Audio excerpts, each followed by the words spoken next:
Thanks, Elissa. And also just for the presenters, as I said before, feel really free to just say, I prefer you don't record my thing. Yeah. Sure. Yeah. Well, Okay. I'm happy to be recorded. That makes it easier. Yeah. So would you like me to kick it off? Great. All right. Thank you. So hi, everyone. My name is Elissa, and I am a faculty member at DePaul University in Chicago, although I don't sound like I come from there. I'm actually a native of Brisbane.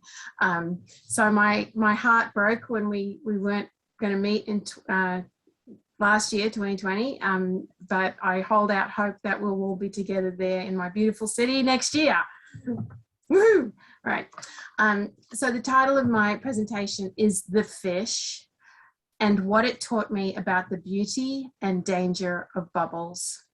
I'd like to begin by reading my 100-word submission and then going into the paper, if you don't mind. There was no doubt about it. The fish was dying. Floating vertically near the surface of the water, gills extended, scales like a pine cone, its vibrant reds and blues faded to dull brown and slate grey. She could almost hear it gasping. I can't breathe.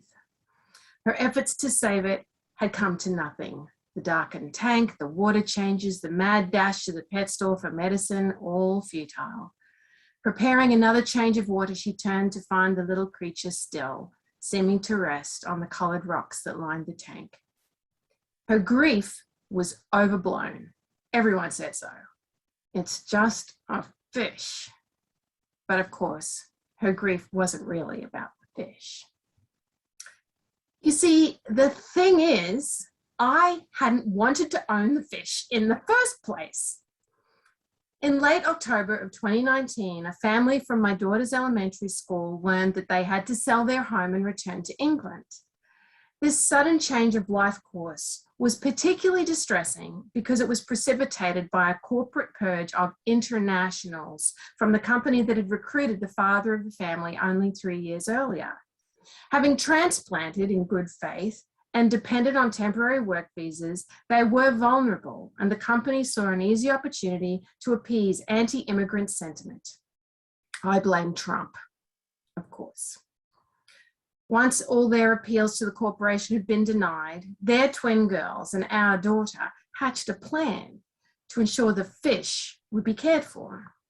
Complete with PowerPoint slide deck and the 4th grade version of a suit, our daughter argued for its adoption into our family.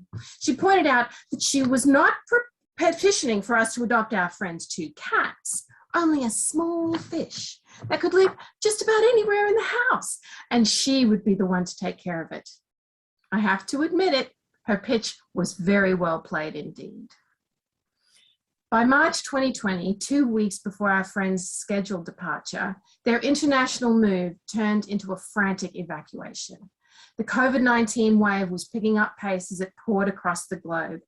There was little time for tearful goodbyes as the world around us shut down, and our friends rebooked their flights for immediate departure, hoping to secure re-entry to England before the borders closed and their visas ran out. As it turned out, they were right to do so. We took possession of the fish and the keys to their home with the promise that all would be well. I would supervise the movers and help coordinate with the real estate agent. I would miss them terribly. I would take care of the fish. And I did take care of it. I could never remember its name, neither its original name nor the one my daughter gave it. You know, for 9 months while we sheltered at home, I just addressed it as fish. As in, come and get your breakfast, fish. How are you feeling today, fish? Are you awake, fish? Looking back on those months from March to December of 2020, it was a strangely lovely time. In the first days of the pandemic, while the weather was still bad in the Chicago area, we invited my partner's mother to come from her home in Western New York, where she lived alone, to live with us. Like our friend's evacuation, it was a quick and prescient decision. She and her sweet standard poodle joined our small family until the summer. And despite the lack of space and privacy, I loved being a multi-generational household with pets. The poodle, the fish, and 2 chubby guinea pigs discreetly hidden from the dog. Like others around the globe, we settled into our quiet routine of looking out at the world through our windows and our many screens. The space around us grew still. We saw animals and birds around our neighborhood that we hadn't seen before. We heard reports of blue skies over Beijing, Delhi, and Los Angeles. We cooked at home. We played board games as a family, and we worked harder than ever to keep teaching and learning and moving our lives forward. We felt privileged to be safe at home with our incomes and our health intact. We only ventured out while masked and only as far as the surrounding streets. We washed our hands and sprayed our surfaces. My partner volunteered to be the sole member of the household to venture out for groceries. We had protocols for how to handle the bags when he returned and for receiving and serving food delivered from nearby restaurants. In short, we were very careful. I took the same care with the fish. I read about its habits and how to keep its water and tank clean and at a consistent temperature. I learned about how to avoid overfeeding and about fish constipation. Who knew? I reviewed descriptions of fish stress and followed advice to darken the tank if the fish seemed to change its habits or after I cleaned or relocated its tank. I was also surprised to learn that when happy and comfortable, the fish might create a nest out of bubbles, an actual bubble nest. And one morning in July, when I gave the fish its breakfast, I was delighted to discover that the fish had done exactly that. It had built what looked like a small raft of bubbles on the surface of the water near its plastic plant. I felt unjustifiably proud of myself. The fish is happy, I thought smugly. Months later, over the course of several days in early December, it all went wrong. Having followed the same routines and procedures for taking care of the fish, it stopped eating. And then it stopped even swimming to the top of the tank when I approached it. It stopped swimming around. Its colors faded.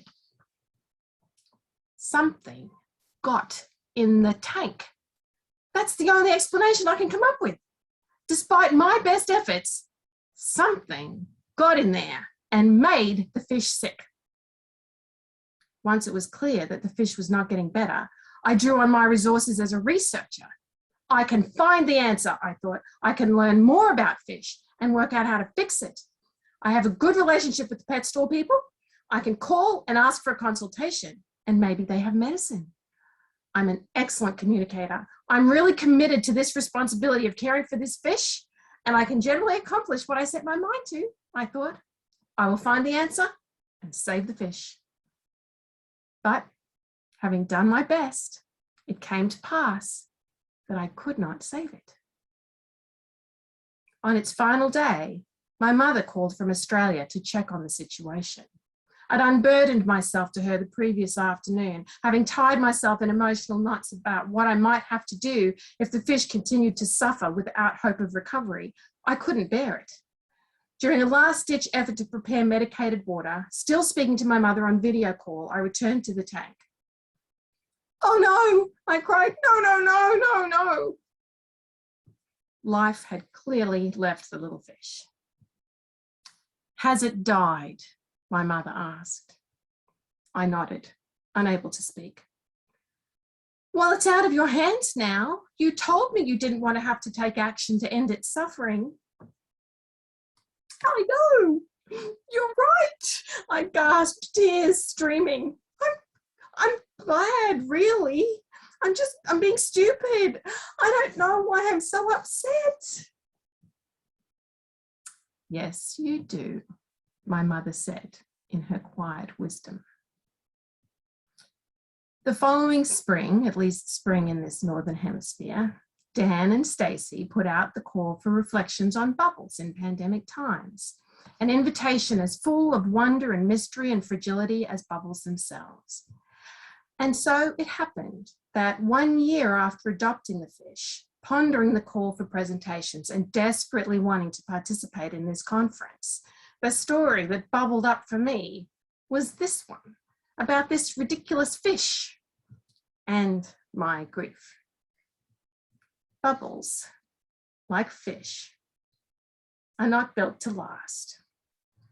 As difficult and stressful as the long sheltering at home was, we did create a place of beauty and safety. We stayed well and mostly happy, but like a bubble that dries and dissipates in the air, we could not remain that way forever. I get that. What was harder to accept was that our bubble of safety was an illusion, or perhaps a delusion. My delusion, really. Because I honestly believe that if I did everything right, knew enough, cared enough, took the correct courses of action, that I could control and prevent the impact of illness, death, and loss. I thought that our rituals of isolation and sanitation would protect us from harm. But even as we sheltered within, the state of the world in 2020 called us out to act against police murdering Black men and women, to fight misinformation and the spread of conspiracy theories that led to the storming of the Capitol building in January 2021, and to denounce pseudoscience and the politicization of public health that still undermines any progress towards overcoming this current pandemic, with 4.5 million people dead. We cannot have safety all to ourselves. Because we live, our destinies are tied together in a common web of interrelationship, whether we choose to see it or not. And my mind returned to the fish and the bubble nest that it created in its most contented state. Those bubbles lasted longer together than they would have lasted alone. And what is the meaning in that? Perhaps it is that we need our bubbles, our places of unique safety, and we need to understand how our bubbles bump up against others closely, gently enough to provide support without breaking and without needing to merge into one. I'm not yet sure what that looks like in political or discursive terms, but perhaps it looks a little like this conference. All of us, each with our story bubbles to share through these screens across the world, bumping up against one another in solidarity, floating along. Thank you. Elissa, thank you so much. That was beautiful. As always, it was just gorgeous. And it just, oh, it's just so moving to bring home the kind of symbolic weight of even these, you know, this during this period, the banal, well, not that the fish was banal, I don't mean that, sorry, but it kind of was. It's okay. But you know what, but I so identified with that, the emotion that sort of stuck to the most everyday or the most innocent everyday kind of things, you know, because it was, everything is so postponed or something, so tentative, that I felt this deep identification with that, just that emotion bubbling up in surprising places, I guess. But I love the bubble nest. I love the metaphor. I think while we decided to give each group host their choice about whether they want to do like discussion at the end or discussion after each presentation, I think it'd be nice to do discussion after each presentation, because while it's still sitting newly with us. So maybe we could just take a few minutes to sit with Elissa, your piece, your really beautiful piece.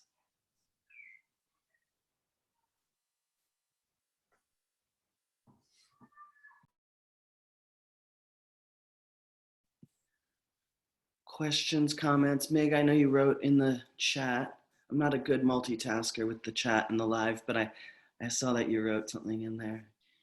I just said that it was wonderful. I really enjoyed it. I loved your presentation. I thought it was fantastic. As a new CAE, it was a wonderful kickoff for me for the conference, and to give me a feeling of the group, wonderful group of people who are here. So thank you. And your story, yes, we can all identify. I think we've all had our own kind of fish stories. Thank you. Yeah. You know, I love your writing always, and I always come to your stuff, but and I always invite you to things.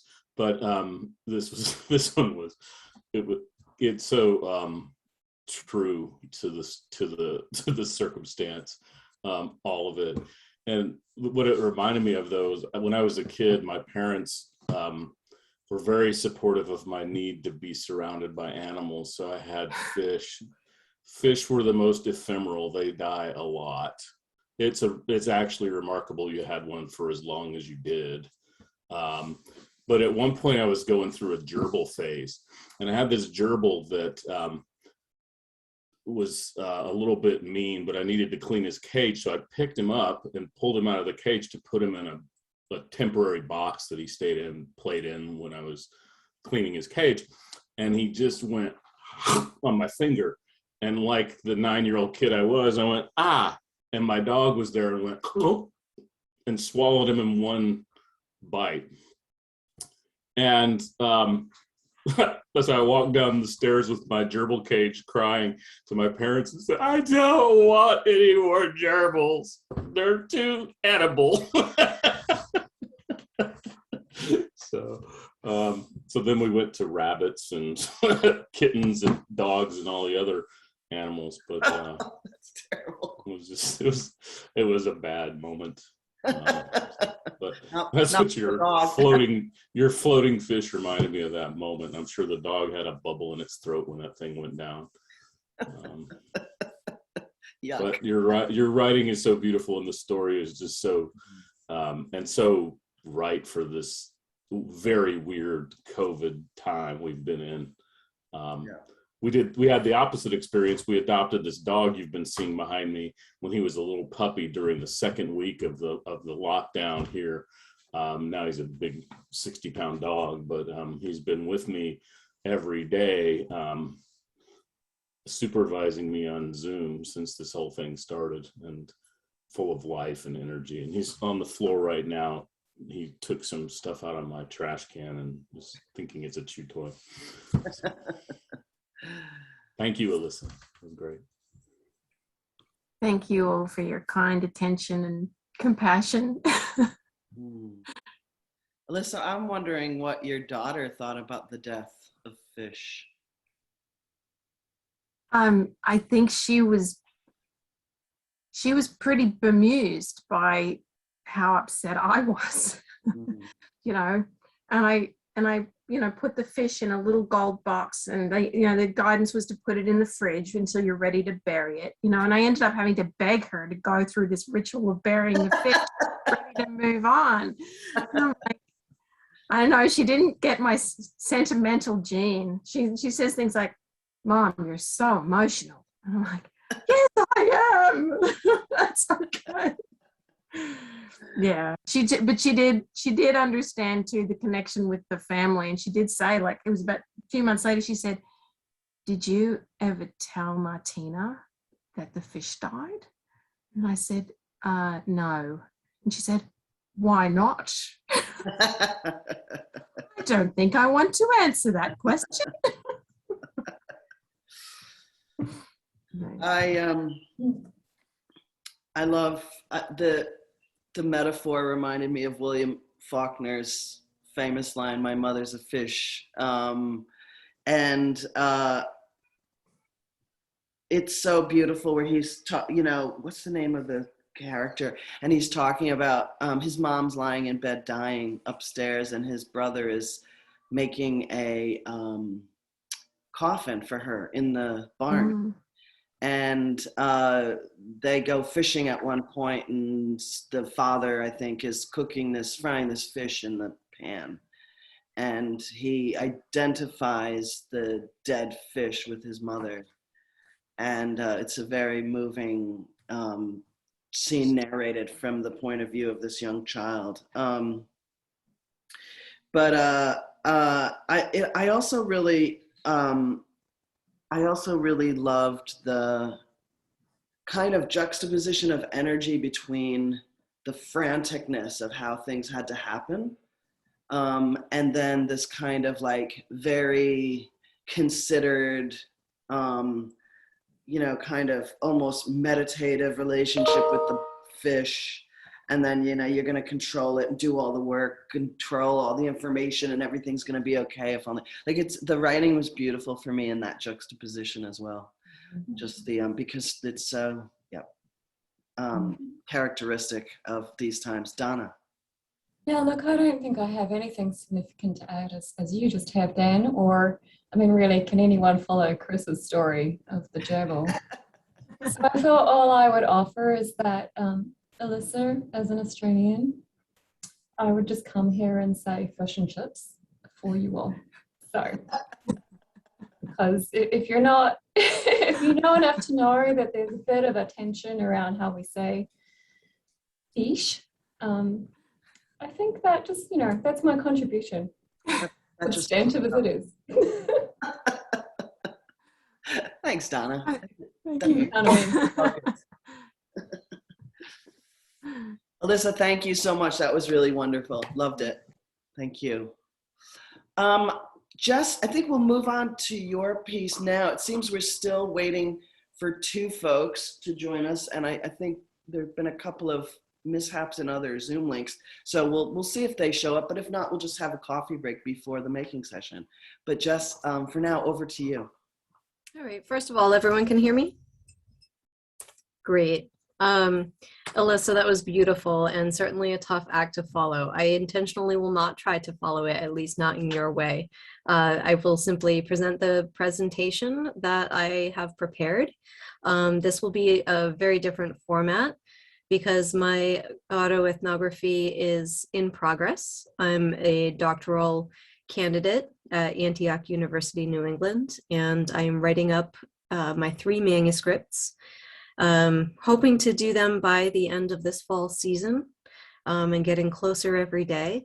But I intended for this conference to present about my process and a little bit about my story. I have 3 snippets, one from each of the manuscripts that I'm preparing. So I hope that format works. And I do have some slides to share if that is allowed. I'll go ahead and try that out right now.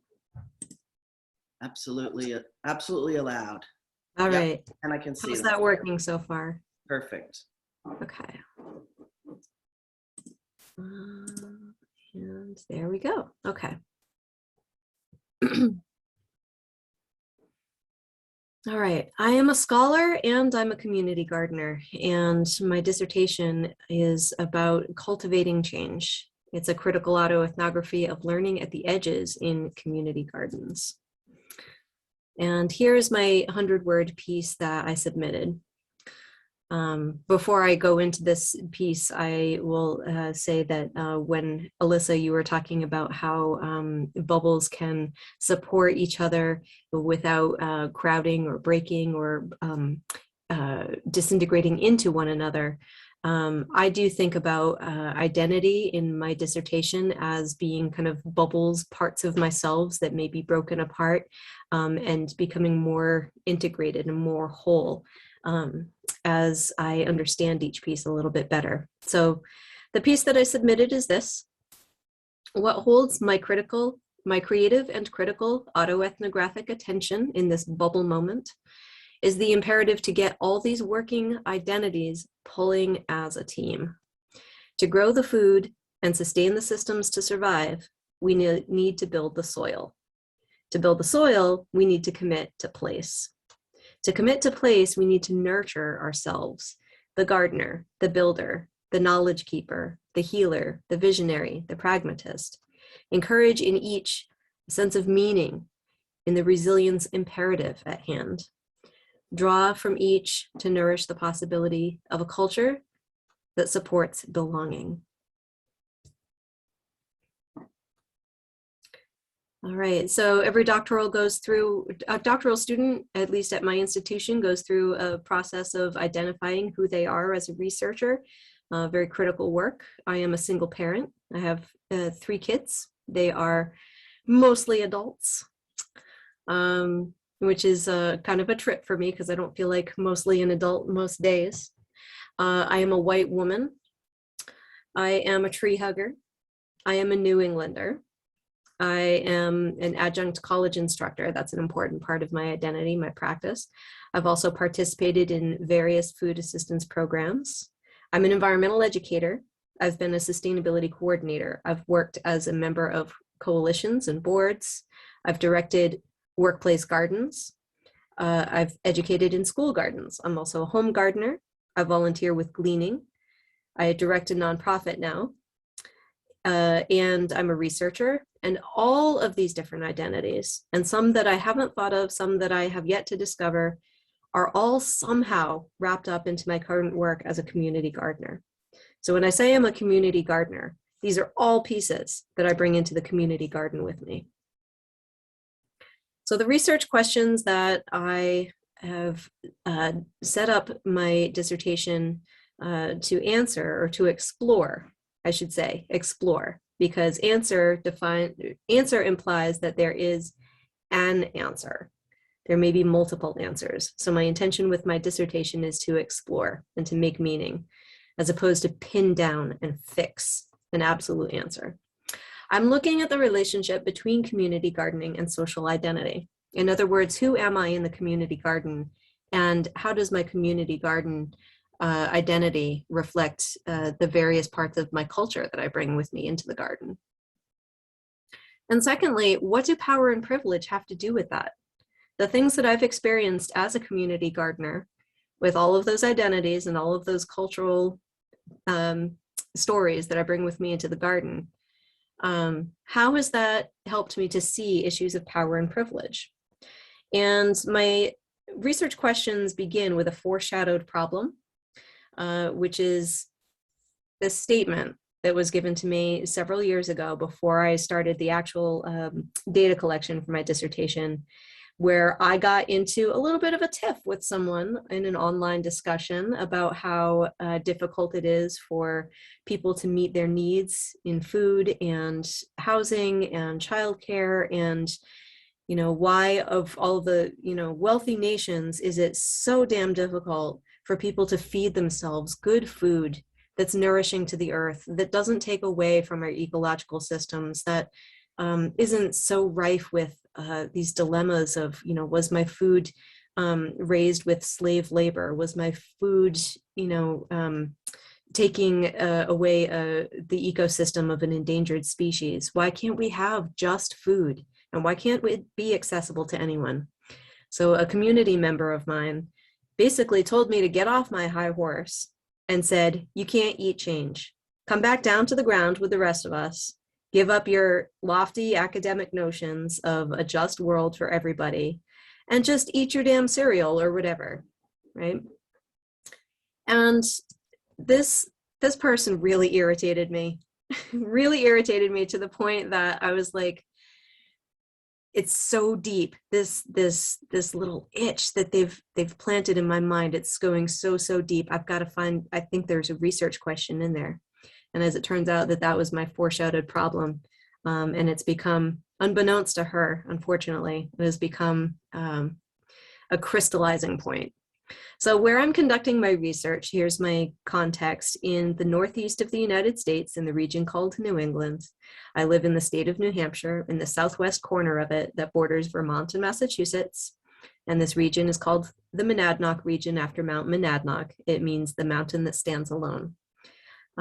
Keene is the largest city, and it has about 1/3 of the population of the whole entire county. So as you can imagine, the rest of it is quite rural, it's forested. And we have about an average percent of children who qualify for federal or reduced student lunch, as just an indicator of how much poverty there is. And that figure is, I think, 4 years old, as many as 4 years old now. So I have a feeling that's even greater than that now. And within that context, I'm looking at community gardening specifically ones that I have experience in, which are in partnership with universities. So that includes campus gardens, community gardens that take place in workplaces, and community gardens that involve teaching and research and service that's involved with universities. And I think that these are fascinating places to look at issues of institutional privilege and community voice that are described by Andre and Levko, Pine and D'Souza and others. And it just makes sense to look at those kinds of issues in my own backyard. Here's a photo of some students and myself. Some of them were under my supervision, some of them were in my classes, and there's a couple of youngsters there that are daughters of mine. And this is one example of a university community garden partnership. Next to that is an early concept of my dissertation proposal of where I'm taking community food systems, and within that community gardening projects, and within that ones that involve higher ed institutions. And I'm looking at using critical theory and social identity theory to really understand how my experience is connected to my culture in this place, and vice versa. And I'm drawing a lot from Harriet and Anderson about the multiple positions that come together in our experience. So I should say that during the majority of the time that I've been working in community garden projects, I also have been eligible and or receiving the benefit of those community garden projects, the ones that have a charitable function to them, because I have been low income for such a long time. And so because I'm both an educator in these gardens and also a student, because I'm also directing people and leading people to grow food for charity, and I am the person receiving the charity, because I'm in these various different positions, I'm bringing all of those identities into a boardroom conversation, for example, where people are talking about, hey, how should we run this event in a way that really reaches poor people in our community? And my hand goes up. Well, hey, you got poor people right here in the room. Why don't you ask them? But I'm also aware that I'm generally the only person, at least who's identifying in that room, and that many, many people who are in my situation do not have the kinds of capacities and privileges that I do as a student, as a researcher, and as a representative of my academic institution. So it's a weird place to be. It's sometimes an uncomfortable place to be. Sometimes I don't know how I should present myself. And sometimes I catch myself saying things and questioning them afterwards. Did that person really understand where I'm coming from? What assumptions do I have about the other person and how they're going to understand me? And so this is where the critical theory and social identity theory start to come into play. I'm going to skip over my explanations of critical theory and social identity theory, just in the interest of time and having a good conversation. But I can give you an example of what I mean by this. And maybe you've seen this before. To foreigners, a Yankee is an American. To Americans, a Yankee is a Northerner. To Northerners, a Yankee is an Easterner. To Easterners, a Yankee is a New Englander. To New Englanders, a Yankee is a Vermonter. And in Vermont, a Yankee is somebody who eats pie for breakfast. Okay. This is a little bit of a long passage, but this is a way that I used autoethnography as a way to describe autoethnography. So this started as a reflection piece, which I took not as an intended part of my dissertation actually, but just came to a difficult point where I was having a hard time articulating what I was trying to do. And so I sat down, and what came out was sort of a poetic version of my methodology. And so I'll read it to you here. Not to simplify, but complexify. To shine a light through a prism of experience, each study a facet of identity, where my inner and outer selves interface. Not to analyze, but to integrate. Find a way into seeing, perceiving, understanding, owning, not just myself, but who and what I'm part of. Not only experience as I've lived it, but experience as a reflection of dynamics at play in my social, ecological context, an iteration of a shared story, an arrangement in a pattern. To articulate, to piece together, to make more whole, to make meaning. Everything in relation to another, like articulating bones in a joint, each in its place, defined by its relation to its other, its movements and actions made possible by this relationship, creating balance and tension. The garden and the gardener, the question and the asker, the story and the teller. Not to reduce, but to clarify, to coax formless ions out of the water and see them crystallized in non-random, emergent, tangible, precipitate. Not static, but vibrating, conducting, current, which is currency, which collects, is richness, is form, a body of work. Not to complete or to bring to conclusion, but to bring into fruition.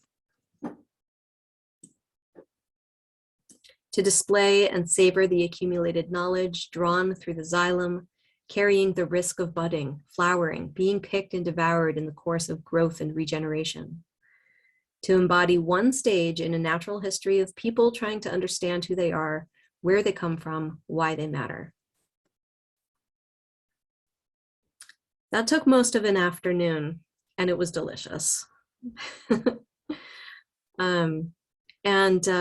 might pick up, depending on your experience with autoethnography, some of the qualities of autoethnographic research that I'm trying to capture there by Anderson, the open-endedness, the vulnerability, and the self-reflexivity, of course.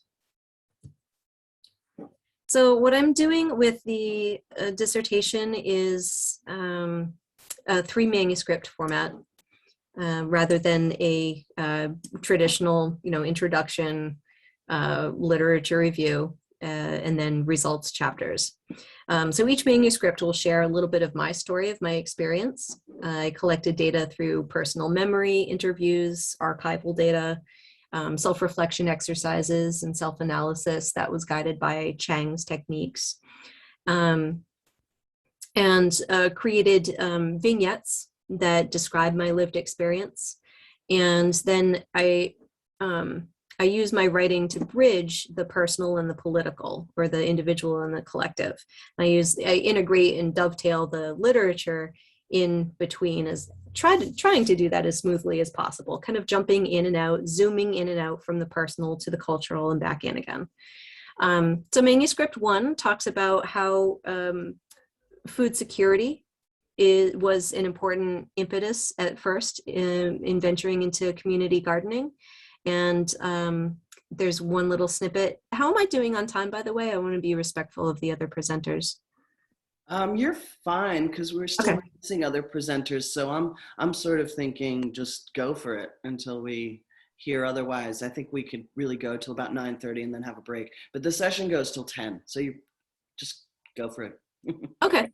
I certainly won't take that long. I have 3 short vignettes and then just a conclusion at the end. So so manuscript 1 talks about how my early experiences of hunger at the beginning of my study period, which was 2009, 2010, and the conditions that led me there. I really wanted to understand them, why, as a, physically capable, English speaking, in very ways, very able person was experiencing this inability to secure good food, and really understanding how that experience motivated me to learn the practices of community gardening. So in order to get into that process, I really had to go back to those moments of food insecurity and describe for a reader what it was like in those moments. So this describes one of those moments. Different town, different supper. The man in the apron finally emerges from behind the counter, glancing around the cramped dining room, winding back through the soup line, which never dwindles. We've been keeping an eye on your kids, he says, gesturing toward the other volunteers. I start to apologize for the one playing swords with silverware, the 2 hiding behind chairs. No, he says, they're fine. But you need to know if you're going to keep coming for supper, there's a couple of guests who are known, they're not safe around kids. Cold confusion, followed by stinging dismay, then hot anger at our vulnerability. Another hope for feeding my children, gone. I'm still getting practice at reading these passages. My heart beats a little faster with this one.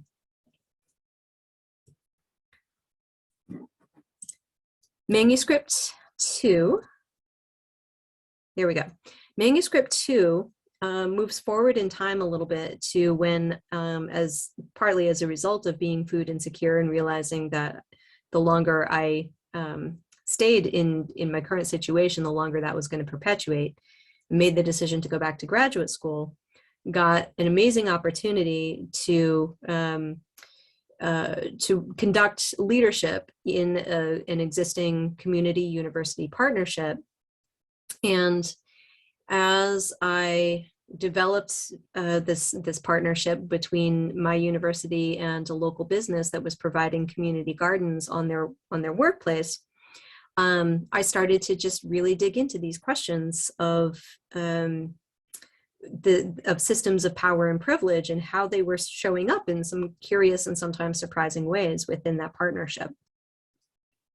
And so I use the artifact of shoes as a cultural artifact, and start to notice that there is a significance and a meaning in the fact that I often have 3 or 4 pairs of shoes on any given day before I leave the house.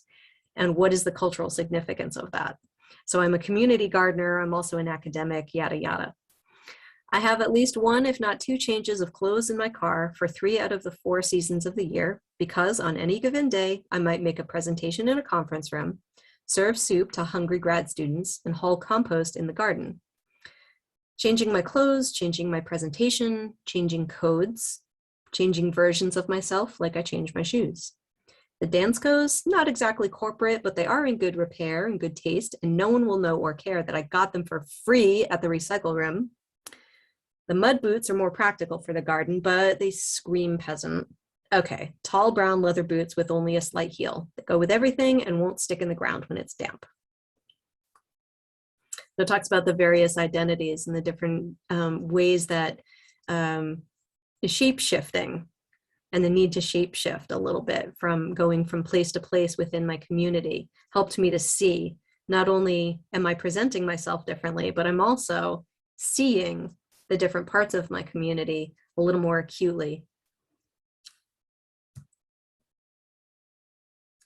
And manuscript 3 is less developed than the other 2 at this point, but it talks about the community garden as a metaphor. And when I come to these conferences, I love listening to the various metaphors. Elissa, you use some beautiful metaphors in your presentation. Using the community garden itself as a metaphor for life writing. During those difficult moments of writing this piece, I've often thought of my community garden and drawn from it for inspiration. Like, I'm sitting in front of my computer, I have this blank page in front of me. What if this computer screen was instead a community garden plot? What if instead of a keyboard, I have my shovel? And what if instead of my academic hat on, I have my gardener hat on? How would I go after this piece of writing? How would I write my life if I was in a garden right now? And so it talks about the process of gardening and writing, and how each of them, the thread that holds them together is that we're creating a life experience as we go through them. Much in the same way that I'm literally creating something life-giving when I grow food in a garden, I'm creating something life-giving when I write. That's the hope anyway. Okay, so this goes back to my foreshadowed problem, right? Because I had this kind of bully in town who told me, you know, you can't eat change, like whatever, go write your dissertation, you privileged little twit. But at the end of the day, is that really going to help you? Eat, you know, like, why don't you just whatever? And so she told me, you can't eat change. Maybe she's right. But if I could eat change, what would it taste like? would it be served on fine china with fine silverware in a fine building full of fine art? At a professional conference, perhaps, with fine people having fine conversations about fine topics, listening to fine wisdom by a fine expert whose fine paycheck affords him a fine life? No. Maybe that's what she thinks when I mean what I mean when I talk about change. But what she doesn't know is that I actually admire her tenacity, her independence, her rustic, down-to-earth, no bullshit ethic. I just wish she didn't have to be so mean. Someday she might read my dissertation, but I doubt it. All right. And ultimately, all of this work does come back down to my kids. This is 2 of the 3 of them, and this is their first set of, their first flock of hens. We're on our 3rd flock now. And this is why we write our stories, or in some cases unwrite certain stories, because writing autoethnography in a critical way is about unwriting in other stories. I've come to learn that. And autoethnographic research as a form of resistance to the dominant narrative. And that's what I'm doing when I respond to that foreshadowed problem of you can't eat change. I'm literally and figuratively trying to prove that statement wrong. And the Mulvihill and Swaminathan quote grounds me in that. Resisting reified concepts of human experience, that just because we may be of poor means doesn't mean that we are relegated to poor means of eating and living on this planet with each other, that we don't have to be relegated to a low life. And instead following the authentic lived experiences of those we are writing about. Life writing can be a form of social action, just like community gardening can be a form of social action. And I welcome your critique and feedback. Thank you for the space. Thank you, Jess, for such a beautiful presentation. Wow, lots to say and lots to take in. Yeah, I'll open it up to the group first, but I'll jump back in if people are still mulling. Sometimes I need to sit for a minute. But thanks for that brave presentation. Comments, questions? I just wanted to say that this looks like a really great project and something that's true in a lot of our communities. And I just put in the chat, my colleague, Marianne LaGreco, has just published a book about food insecurity and food justice in Greensboro, North Carolina. So it may be useful to you. I don't know. It's not an autoethnography, but it does have community members' stories in it. Thanks, Chris. Mm-hmm.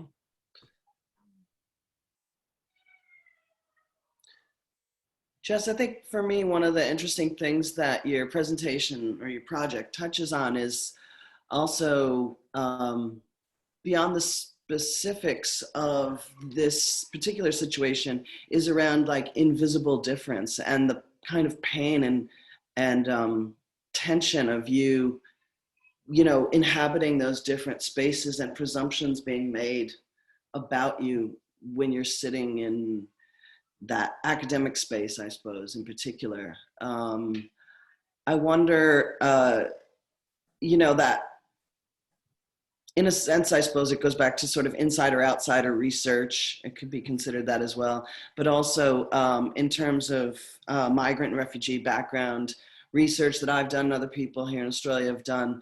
You know, there's like a lot of work around visible difference as opposed to invisible difference, and the different stakes and conditions of both of those forms of outsiderness. And yeah, I was wondering if you have explored some of that kind of literature, if you've come across it, or if you're sticking to the food justice kind of lane. Oh, it's so hard to pick one lane with this work. I am primarily focused on the issues of food justice, food access, and to a smaller extent, food dignity and food sovereignty in these. But you can't help but have the insider-outsider theme running across all three of the manuscripts. Certainly class and income play into that. The environmental thread is also part of that, and the thread of motherhood is probably minor. Yeah. Which sounds funny to say, actually, because it was the need to feed my kids, not just, Cracker Jacks or whatever, but good food that was in line with, the environmental imperative that was seemed so critical to me. Because at the time that I was experiencing the most acute realization of hunger was also when, it was becoming very clear to most of the world that climate change was really at our door. And the gas prices were spiking and food prices were spiking at the same time that the housing market was crashing. Yeah. So it was, and I was getting a divorce, which is the reason that I was becoming a single parent. So it was like this intersection of crises, right? That made me think, like, I have land, I can't afford it, I don't know what I'm going to do with it, but I have to do something. What could I do to, change the story? Yeah. Change where it's going. So yeah, so it does feel a little funny to think that motherhood is more of a minor thread, but for this particular piece, even it is there explicitly, but it's the issues of food access and food justice that that compose more of the literature. Cool.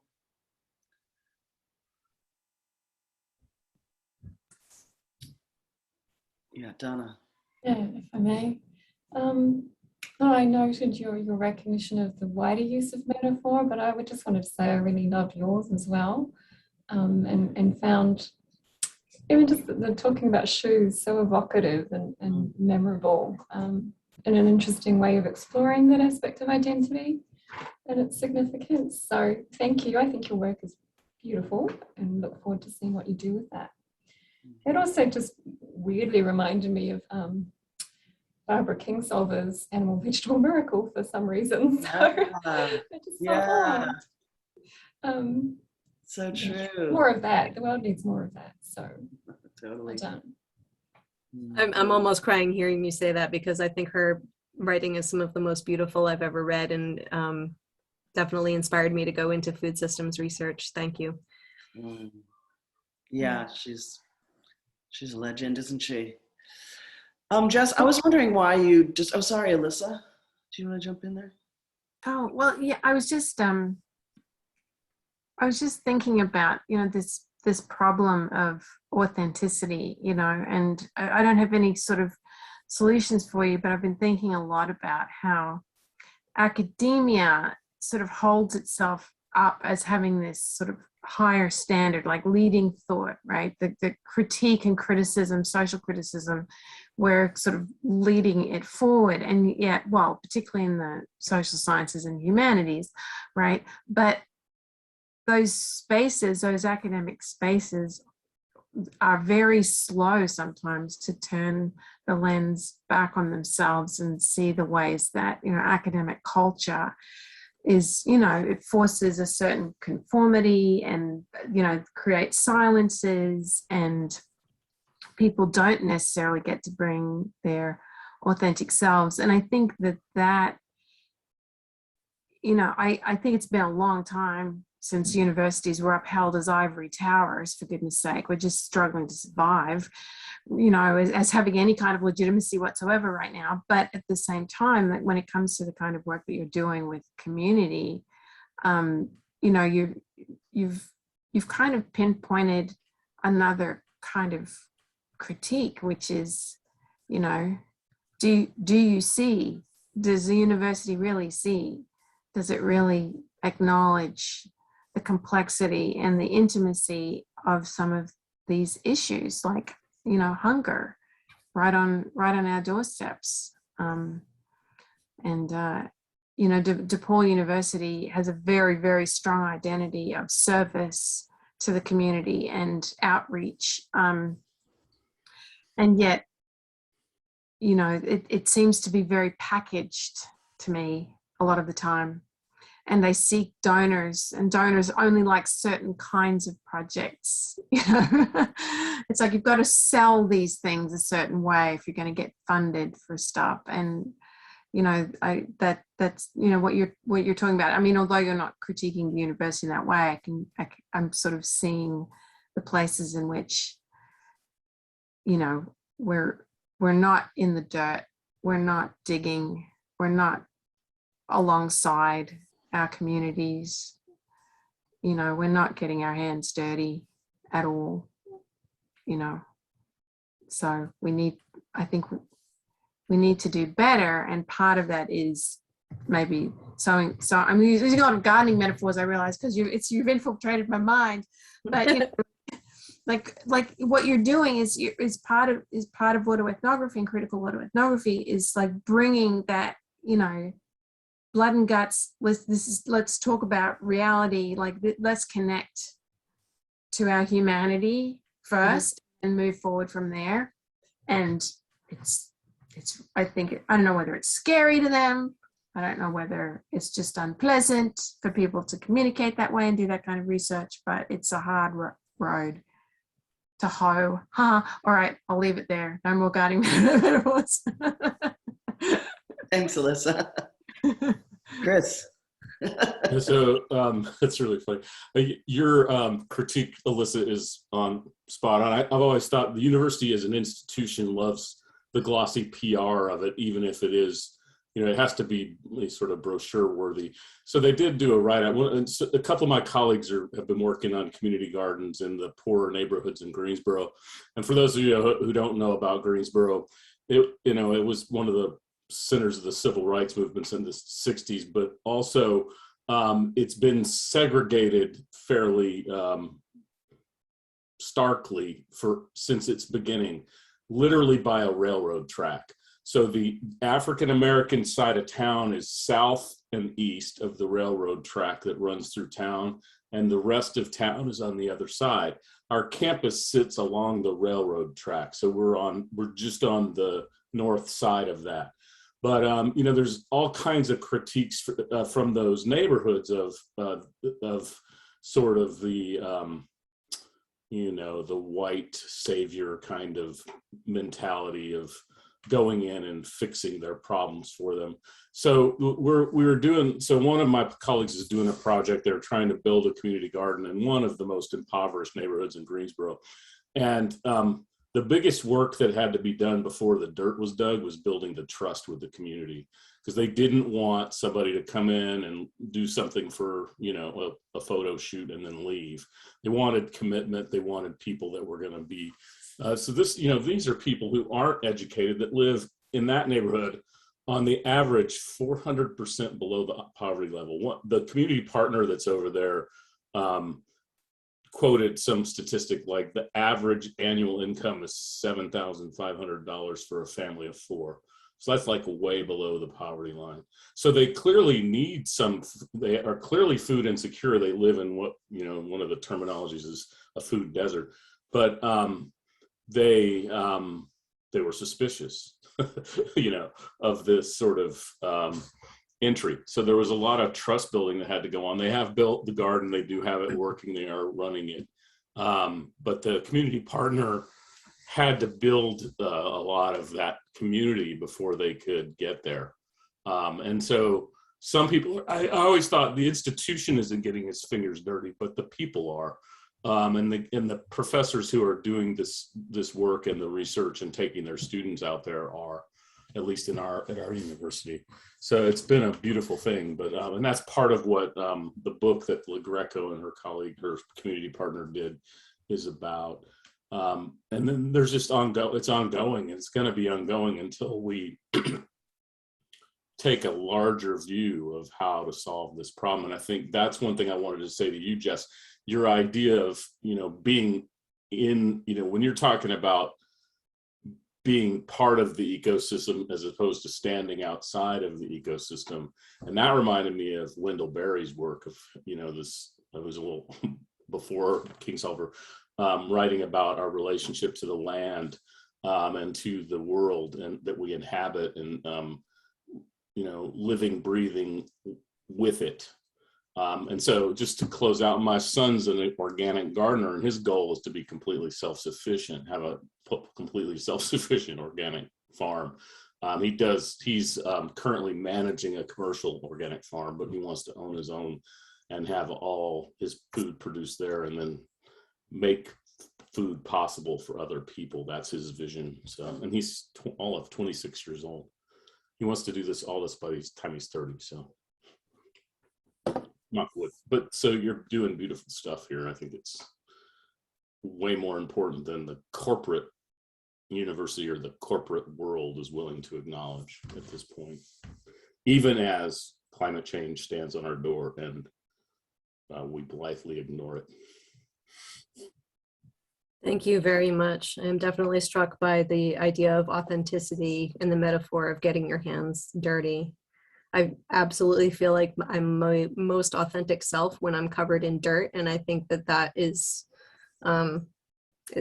definitely going to have to get in there somehow in the final copy. Mm-hmm. Jess, just before we close out, I was curious why you have 3 narratives or 3 manuscripts, I think you called it. How'd you come to that? I couldn't envision my story following any one like neat chapter when I first started it. And I wanted for my work to be part of a few different realms of conversation, because community gardening is very much a center of environmental studies, but also food studies. And because I'm now a convert to autoethnography, I really wanted to have a piece published in each of those realms. So.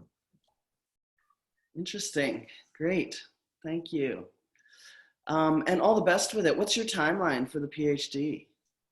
I'm looking to submit a substantive draft of all the manuscripts and the introduction and discussion and recommendations this fall.